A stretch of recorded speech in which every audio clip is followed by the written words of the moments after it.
Assalamualaikum warahmatullahi wabarakatuh. Kami dari kelompok 1 akan memaparkan materi kami yaitu tentang sosial budaya dalam persalinan.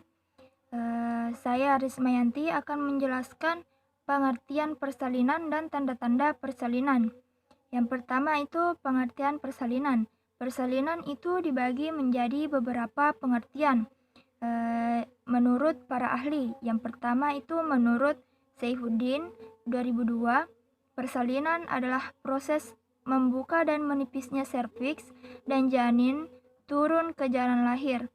Yang kedua itu menurut Winjo Sastro 2006, persalinan adalah proses pengeluaran hasil konsepsi yang dapat hidup dari dalam uterus melalui vagina ke dunia luar.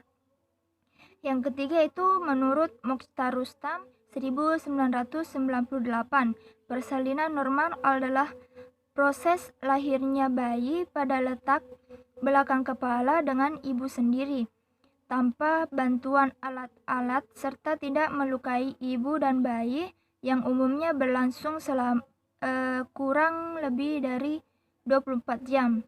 Yang keempat itu persalinan adalah proses lahirnya seorang bayi dari rahim, baik melalui portus normal maupun abnormal.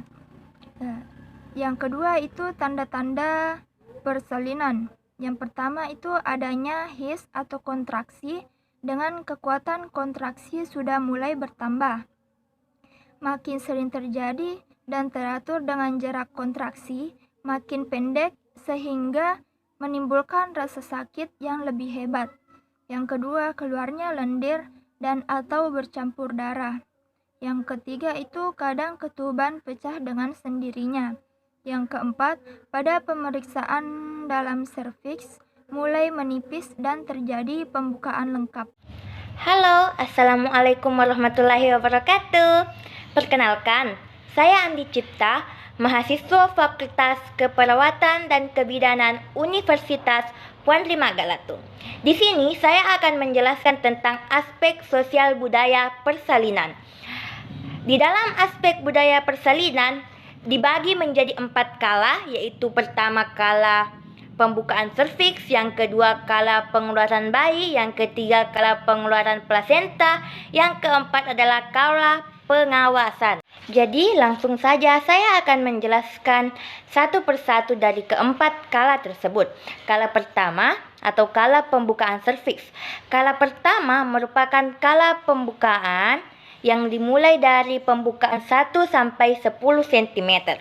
Pada masa ini biasanya dianjurkan pasien meminum air dari rumput Fatima yang bermanfaat untuk mempercepat proses kelahiran bayi. Secara medis, tugas seorang dokter atau bidan adalah mengawasi wanita importu sebaik-baiknya dan melihat semua persiapan persalinan.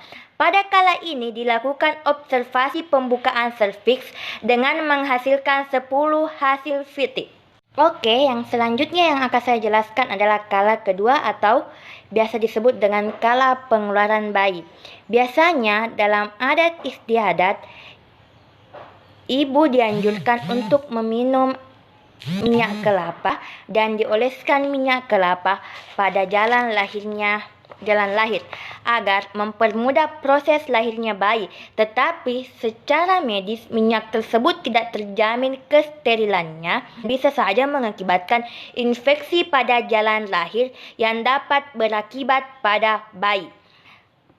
Menurut medis, kala dua terjadi apabila janin-janin sudah masuk dalam ruang panggul, ketuban sudah pecah dengan sendirinya, ada kekuatan untuk berkuat yang biasa disebut his yang berfungsi dalam membantu mendorong janin keluar. Ketiga merupakan kala pengeluaran plasenta. Aspek sosial budaya pada kala ini diantaranya, plasenta ibu biasanya diikat dengan kain yang sudah dijampi-jampi. Dalam hal ini orang awam berpendapat agar terhindar dari isapan setan. Namun terbalik, secara medis biasa saja menimbulkan infeksi. Dalam kala ketiga ini, seorang bidan harus mampu melahirkan plasenta dengan baik agar terhindar dari pendarahan, karena pendarahan yang hebat dapat berakibat kematian.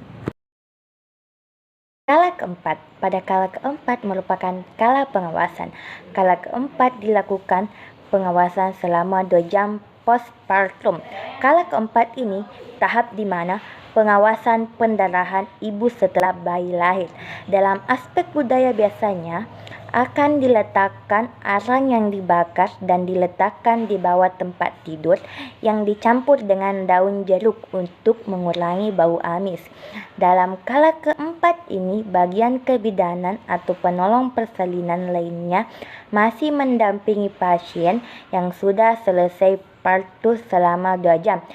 Cara ini diharapkan dapat melakukan pengawasan.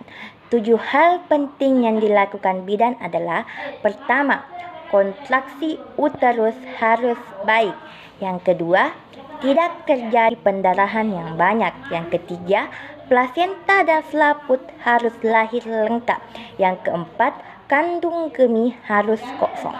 Yang kelima, luka-luka pada perineum terawat dengan baik dan tidak terjadi hematom. Yang keenam, bayi dalam keadaan baik. Dan yang ketujuh, KU baik, ibu baik.